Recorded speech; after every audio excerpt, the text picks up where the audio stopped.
May probinsya na. Ganda ng daan dito. Sana kung yung mga pa-Bicol, ganito din yung mga kalsada. Sarap sanang bumaba dun eh. Kaso karamihan ng mga kalsada, yung mga pa-Bicol, talagang mga ano yun eh, hindi lang yun basta lubak eh. Grabe, parang mga crater eh. Hindi nga yun kalsada na eh, ano yun eh, lubak na may konting kalsada. Yun na yun eh, visit. Pero kung yung mga kalsada papuntang Bicol, mga ganito, taxing yan, ang sarap talaga mag-travel. Kaya karamihan ng mga nagmamotor gusto pa north eh. Pag mga taga Luzon ka, tapos kunwari mga taga Metro Manila ka, karamihan ng mga nagta-travel, mga panorte. Hindi ko alam kung bakit.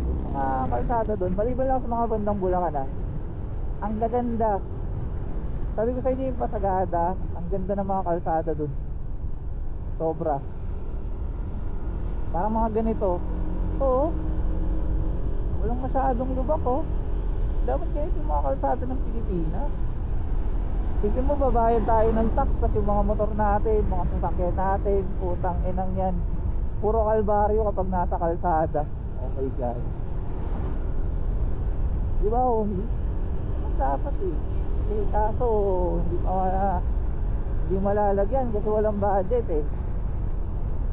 Kailangan ni congressman, ni mayor mag-upgrade ng bahay nila eh. Diba? Kung ganito yung mga kalsada doon, sarap sana. Sarap talaga mag-travel.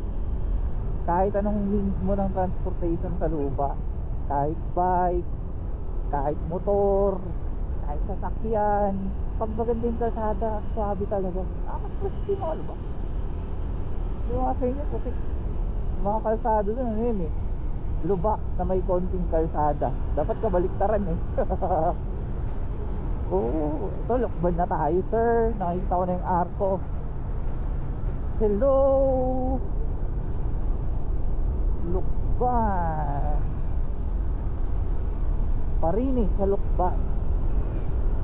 Ano ko Tagalog din yung Lokban? Ano ba yung dialect ninyo?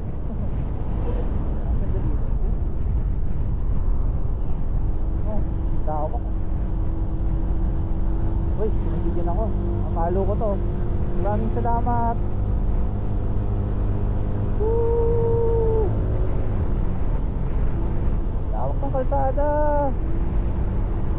Ito talaga yung gusto ng mga nagmumotor sa mga probinsya. Ay, reduce speed na daw. O, reduce speed na tayo. Ito yung gusto ng mga nagmumotor sa probinsya. Sobrang lawak talaga ng mga ano dito. Isa, kahit na hindi ako pipila. Diba? Kasi kapag sa Maynila, tiga preno, traffic. Tiga preno kasi traffic eh.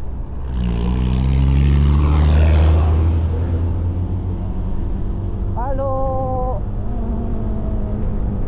diinan per. Woo! Skirt skirt, boom boom.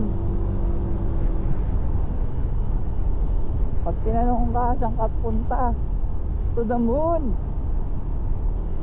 Woo!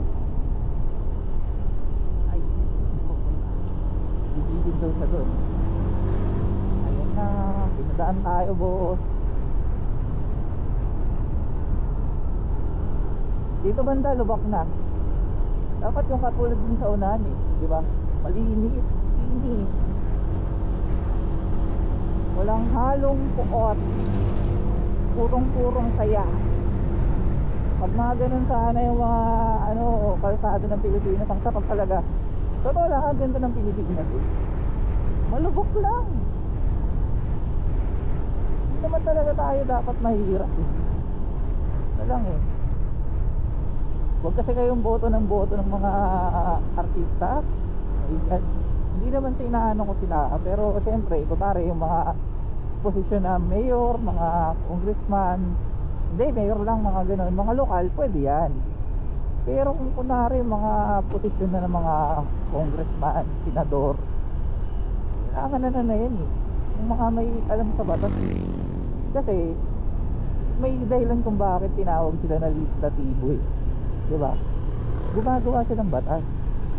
So Kung wala kang masyadong alam sa batas, paano magagawa nun? Di ba? Minsan kulang yung mabuting tao ka lang. O kaya yung kung sikat, pangit naman nun. Nag-ano ka lang kasi sikat. Di ba? Nanalo ka lang kasi sikat ka. Pero wala kang masyadong ambag. Di ba? Tutulog ka lang doon. Ayaw ko na lang mag-drop names, pero may mga ano tayo niyan, di ba? May documentation yan eh, ng mga taong gumawa nun. So, alam niyo na yan. Research nyo na lang. Woo! At least ito, mo, inaayos naman nila. Sa Manila, yung sarang kalsada, hindi inaayos. Yung mga kalsadang maayos, sisirain. Ewan ko ba? Awit homie.